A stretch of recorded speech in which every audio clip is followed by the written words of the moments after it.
Welcome to this record mode let's play for Total War 3 Kingdoms. This video will highlight some of the differences between the two game modes, Records and Romance, which you choose from at the start of a campaign. We're going to jump into the Records mode campaign, playing as Zan, and we're 150 turns in. Quite a lot has gone on since the breakup of the coalition, so before we get stuck into the battle, let's have a look and see what we've achieved so far. It's autumn in the year 220 CE, 30 years since the Han lost its grip. We're making a healthy profit from our trade agreements and vassals, and because we have a non-aggression pact with Liu Bei, we don't need to spend it all on securing our borders, which has allowed us to save up some cash. We'll need this cash in our supply when we start making our power plays for Emperor. Now, let's look at our vassals. First, the Duchy of Song, previously Yuan Shao, has been our vassal for a while and is now weak since his death and his son is yet to come of age. We've expanded and surrounded this territory, making up the north of China, using the Yellow River as a border between us and Liu Bei, who now claims his lands as the Kingdom of Shuhan. Our other vassal is Hang Chong, who recently pledged his allegiance to us after a short war which forced him to bend the knee. If we head down to the campaign map, we can see Zan on the border of our territory neighbouring Ma Chao, son of the now deceased Ma Teng. We are within touching distance of the toolmaker resource of Anding, our first target, though Ma Chao's forces lie in wait, ready to reinforce. This battle will be tough, but we can take it, especially considering the characters we have in our force and the ancillaries they bring to the fold. Problems need an iron will. Zan wields the strategies of the warring states, gifting his entire army guerrilla deployment. This will allow us to rush in on the garrison army, avoiding some of the tower fire on our approach. Next we need to equip the stone archer to our strategist, Jiang Wudai. This will give 10% extra ammunition to all the archers in our army, giving a slew of extra bolts for our repeater crossbowmen, which could prove crucial to our victory. Let's make our move toward the resource. Do not yield! Be unrelenting! We can see that the garrison force numbers at around 960, though their ranks are made up of mainly militia. They should be relatively easy for us to crush. Ma Chao, however, has much higher tier units, as well as being a more than capable warrior himself, so we will need to prepare for his reinforcements. Let's jump right into the battle. First things first, let's take a look at the map. This battle will take place in a toolmaker resource map, one of the many different types of resource maps in Total War 3 Kingdoms, all featuring unique geography. We can see they also have arrow towers at the entry points to the town, so we'll need to get through those gates as quickly as possible. Now to our army.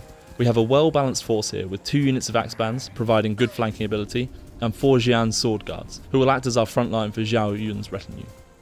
Zan himself brings our shock cavalry, as well as 3 units of G infantry, which will help us take down Ma Chao's unique cavalry. Our strategist, Jiang Wudai, has brought 2 units of archers, 2 units of repeater crossbowmen and 2 white horse fellows, skirmisher cavalry unique to Zan's faction. Zan himself was known far and wide for his white horses, which famously kept the Mongols from attacking the north. Taking a closer look at the horsemen in his retinue, we can see that they all ride these famous white horses into battle. So here we are on the battlefield, and we can see that a storm has fallen on this toolmaker resource. Straight ahead of us we have these arrow towers, which will be our entry for our main forces. In the centre of the map, we have a capture point. This will provide a huge morale boost to our forces if we take it, so the enemy will try to defend this. First things first, we're going to move Zan and the rest of our cavalry to that right flank. They're going to try and flank round this right side so we can break in as quickly as we can. We're going to get our axe band men and put them on the left side to spread that enemy force a bit thinner, and we're going to get the bulk of our forces and put them facing towards this central tower, utilising our guerrilla deployment here, which is available from the ancillary we have equipped on Zan, and moving our whole army within touching distance of the enemy. Every minute's going to be key here. We've got our axe band men fighting on that left flank, and we're going to charge our cavalry as fast as they can into that swordsman unit there. As you can see, everyone's in walk mode. That's on by default for me, and that's just so that we can save stamina for fighting, as the units will be less effective the more tired they are, and this has much more of an impact on Records mode. As you can see, the range of fire for these repeater crossbowmen is much shorter, so we're going to move them up on the hill here to get a bit of a flank, and so they can shoot into the side of these units that are defending this tower. So we're going to get our axe bandmen charging on that left flank and get our swordsmen charging through the middle. Simultaneously, obviously our cavalry are now hitting this right flank and are going to melt right through those sword militia.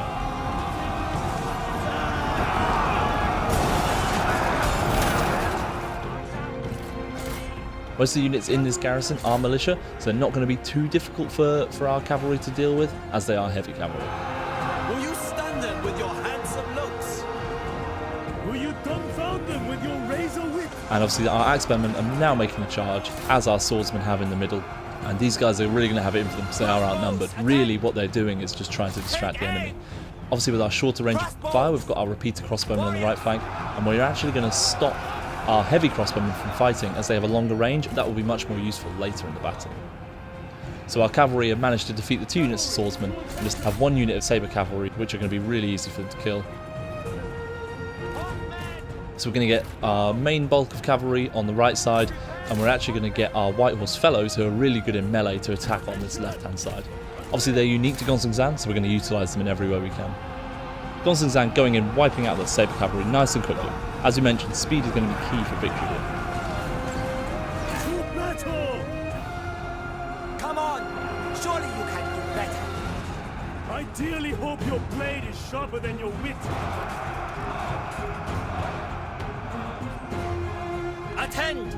Look! The enemy run! Craven! So as you can see, our repeater crossbowmen are doing some great damage on that front flank, and we've managed to break through as they are retreating. So we'll move the rest of our forces through to destroy that last unit of swordsmen in the middle there. So our infantry are doing some great impact there. As you can see, our White Horse fellows have actually done a lot of damage to that cavalry unit, really outmatching them. And we're starting to break through now, and we'll be able to kind of form up whatever defense we decide to choose.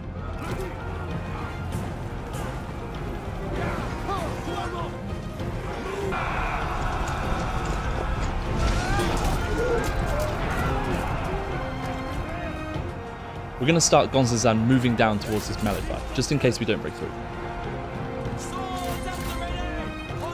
As you can see, we've taken quite a lot of losses to our front line, with almost half of the units that have fought already depleted. So as you can see, we're breaking through. Our axeman men are still fighting that left side. What we're actually going to do is get all of our range to move them up a bit closer so they're ready to come in once the fighting is done, and get Zhao Yun and Zhang Wudai to move up as well. We're going to get our G infantry to make a line up at the top, and we're going to get our Jian sword guard to make a defensive line on this flank on our left, which will defend our ranged, which will also split out the enemy a bit as well, as we need to divide and conquer.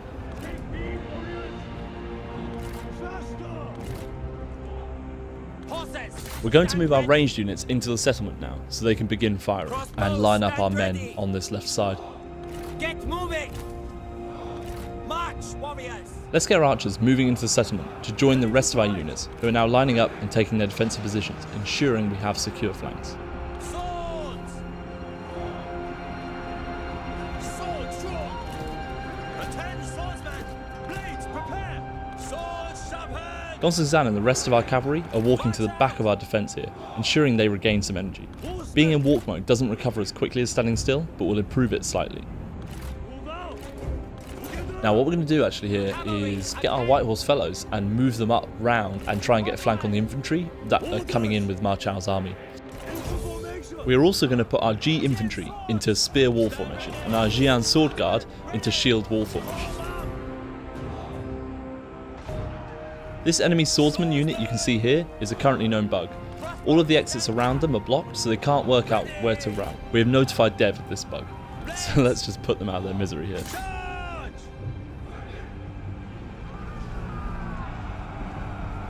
Your best is not good enough! Shut up and die! Cao Ling and Zhang Wudai giving each other some fighting talk there. Even though warlords work differently in records mode, they still interact with each other on the battlefield. So our White Horse fellows are just firing at some men that are still retreating, but what we're going to do is we're going to move them up around the top here, as I said, to try and get a flank on. As we can see here, Gonzan is very tired. He's had his fair share of fighting already today, but he's not done yet. So we're going to stop them moving and get them to recover some energy. Now the unit has rallied and the AI is pulling it back to regroup with other units. We can reform our line into shield wall formation, and we've got the nice little bit of rock face which is defending the centre between these two lines of infantry we've got set up. We can now see the infantry are starting to make their way through up the top of the map if you look at the top of the screen, and we'll move our range a little bit closer and see what they can do. Obviously the axe bandmen are taking a lot of losses and we can't really get to them, so they are a bit of a lost cause. What we're going to do is we're going to get our ranged units to give a bit of supporting fire. To battle! And now these White Horse fellows are starting to take a bit of damage. So what we're going to do is put them in loose formation, which is obviously going to reduce the amount of damage they take and hopefully mean they can get a bit of a charge onto those heavy crossbowmen which are stuck at the back. Now, Gonzagzan and his cavalry, they're now very tired, so they're getting there. They're getting on the road to recovery. We'll just keep an eye on them and we'll use them momentarily. These Axebandmen do a great job at defending that corner. The cavalry is still recovering, and the more we wait, the more impactful they will be when we find our moment to use them. The rest of our forces are in a good position, but that's only because our White Horse fellows have drawn all the ranged fire away. We will need to start moving up soon. Our men flee the battlefield! It's really not looking good for these fellows.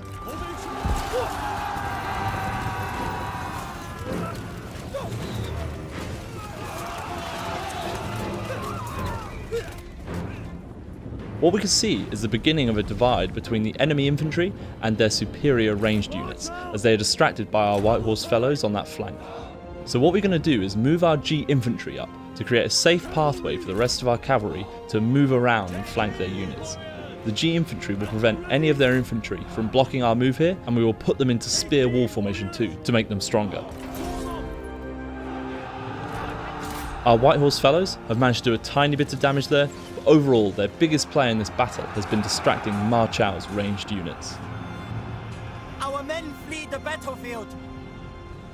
So our ranged units have now used up a lot of ammunition, but what it has meant is those Axeband units have actually managed to make it through. We're going to try and get one little charge off and try and just see what damage they can do, but unfortunately it looks like the arrow towers there are going to wipe out the remainder of that unit. So let's just try and get a bit of fire on the strategist that has just accidentally walked into our range. You are weak! Your words are as pathetic as you are. So they're still pretty tired, these units here. But we'll get them moving faster as we need to utilise this exposed flank. So we'll move Zhang Wudai up a little bit and we'll use the rest of this ammo with these guys to just get some damage into that cavalry. And they're now in range of our repeater crossbowmen as well, which is great. So they're now taking a lot of range damage, which is probably going to force them, it's going to force them to make a decision. They've either got to charge in or move back. Now our spearmen at the top there are taking a lot of damage from this ranged fire, so we really do need to get a move on. The men have no ammunition! Draw your weapons! Horses, stand ready! So we're going to put them into wedge formation to do a bit more charge damage, doing it as late as possible so we're moving quickly, as wedge formation does reduce our overall speed.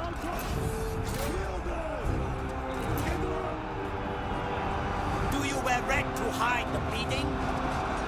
No! To hide the bloodstains of my foes! So this is perfect. This takes out such a huge advantage for them. As you can see, one of their units, they've got such great range on them. One unit has already used all of its ammo, destroying some of our units. Bolts ready! The enemy run! Craven! We're actually going to move the rest of our units up, and we'll also put them in guard mode momentarily so they stop chasing any other units. Unfortunately, our heavy crossbowmen have used all their ammo, but what we're actually going to do is we're going to move up and try and put a bit of pressure on Ma Chao and the rest of his forces here. We're going to move the swordsmen and create a wall there, and we're going to use the heavy crossbowmen, which have used all their ammo, to just be a defensive line to prevent any flanking.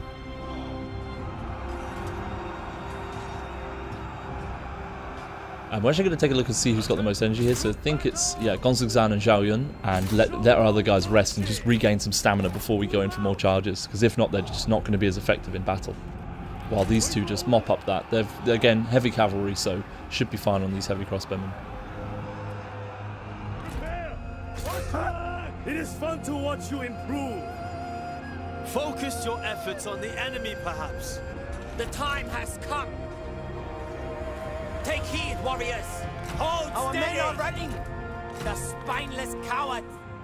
So our repeater crossbowmen can start taking some shots at those swordsmen, and we're going to use our heavy crossbowmen in guard mode to try and defend this left flank so that our swordsmen don't get overwhelmed. Zhao Yun and Gonzagzan have managed to wipe out that remaining heavy crossbowman unit, meaning they no longer have any range left, which is obviously really great for us, as they were some of the stronger units for us to deal with.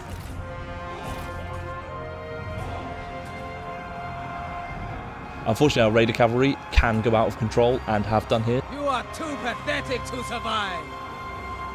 I will crush you for this insult. And they are just charging towards the nearest enemy, which happens to be the swordsman, which isn't the worst engagement, but obviously we'd much rather keep our men in file, really. Look, the enemy run! Craven! Quarrels! March now! Our repeater crossbowmen are actually out of range at the moment. What we're going to do is we're going to move everyone back into this shield wall formation and just push forward so we can try and get in range of Ma Chao and his generals there. So we're just going to take this capture point, so we're not taking any unnecessary range fire.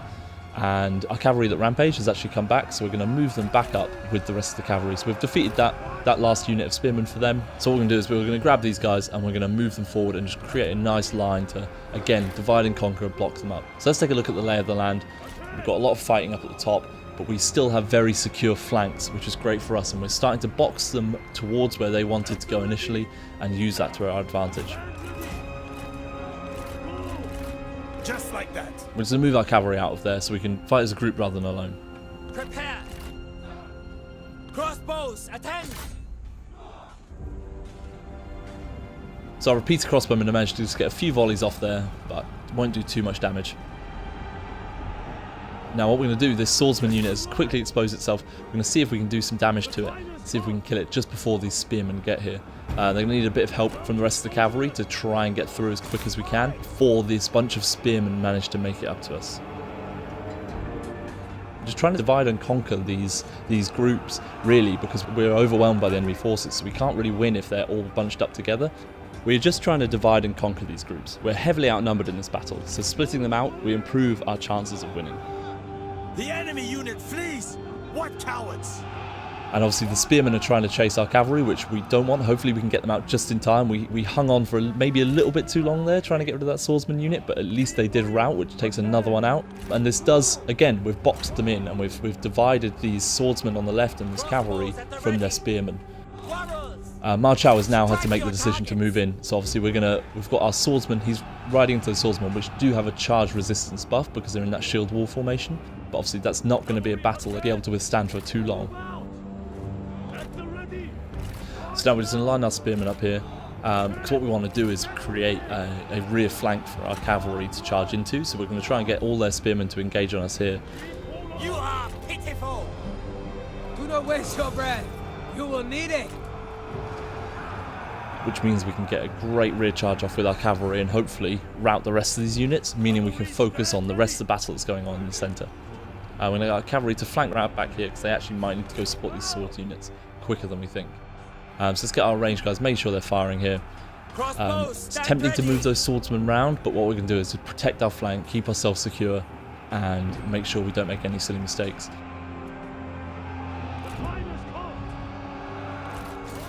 So Gonzig Zan here, obviously leader of the White Horses, is going to lead the charge here into the rear of these spearmen. Crossbows, stand by! You have improved in my estimations. Here he goes, great rear charge, none of them turned round, which is great for us, meaning obviously we're going for a bit of a hammer and anvil technique here. The enemy warriors are running! Using this heavy cavalry to try and rout the units. One of them is gone, 3 left, but obviously our men are starting to waver themselves, so we actually need to be quick around this situation. Their cavalry, another charge. Obviously they're in shield wall formation, which gives them a bit of charge resistance, so hopefully those guys aren't dead. Destroy them. Let's go for our second charge and go for a great, hopefully another rear charge and clear out the rest of those units. Steel yourselves. But unfortunately it looks like they've actually managed to turn around just in time, because that has done tremendous damage to both of our units. Take care you are not trampled on the hoof. Ready! Yep, we've been outplayed there. Our warriors run! Craven dogs! We managed to knock 2/3 out of Gonzig Zan's unit out, and it looks like he actually might be retreating the battlefield, along with one of the units of spearmen. Show no mercy. Charge! Destroy them. But yep, that's it. Gonzig Zan has decided that's enough. He's going to leave it to Zhao Yun and Zhang Wudai to try and wrap up this battle. So we'll get the rest of our units getting in here, getting involved in combat. Now, unfortunately, this does mean that if Gonzig Zan does fully retreat, We do really need to win this battle, because if not, there's a percentage chance he will be captured. Now, I unfortunately forgot to take them off skirmish mode there, which means they were running away from the combat, but I noticed just in time, which means they can still get involved in that fight and defend that flank against the G infantry. Now, we've already taken a lot of losses, obviously Gonzagzan probably being one of the biggest ones. But hopefully this battle is swinging in our favour. As you can see, it's still relatively even at the bottom, so we're going to have to pick and choose these battles where we can, but it looks like they're in our hand. We've still got some ranged left. We've still got this cavalry left. A lot of their cavalry are bogged up in that fight there, which they had to take as they were taking ranged fire. But this has put ourselves in a great situation, getting one final flank off on those swords units. And we're actually going to push up to this victory point, which will mean that we'll get a morale boost. And hopefully that would be enough to cause a chain rout. The enemy aren't looking in a great position now. The balance of power is creeping up in our favour. We're going to get a charge off on these sword units. We can see that Ma Chao and Cao Ling are now starting to waver. They have unprotected flanks, and we are now starting to take the capture point. The enemy warriors are running. Yep, that's it. It looks like Ma Chao isn't going to fight to the death. He's going to try and flee. What a coward. But of course, that's not what we want here. We need to take his life. The battle may be won, but we need to get him down.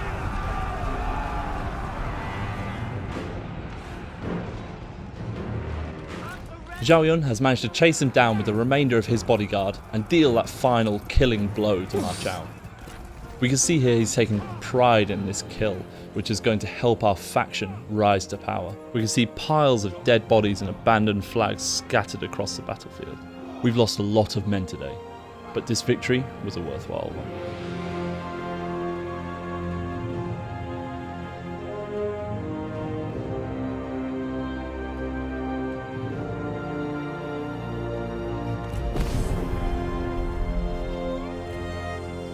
They are surplus, nothing more.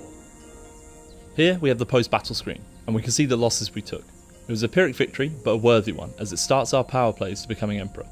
Obviously Ma Chao's forces were absolutely decimated, and only a small force managed to escape. Everybody weighed in and got some kills, even Zhang Wudai wrapping some up at the end, even though he had a very supportive role throughout the battle. Looking closer at Ma Chao's army, we can see that him and all of his generals fell, which was our main aim.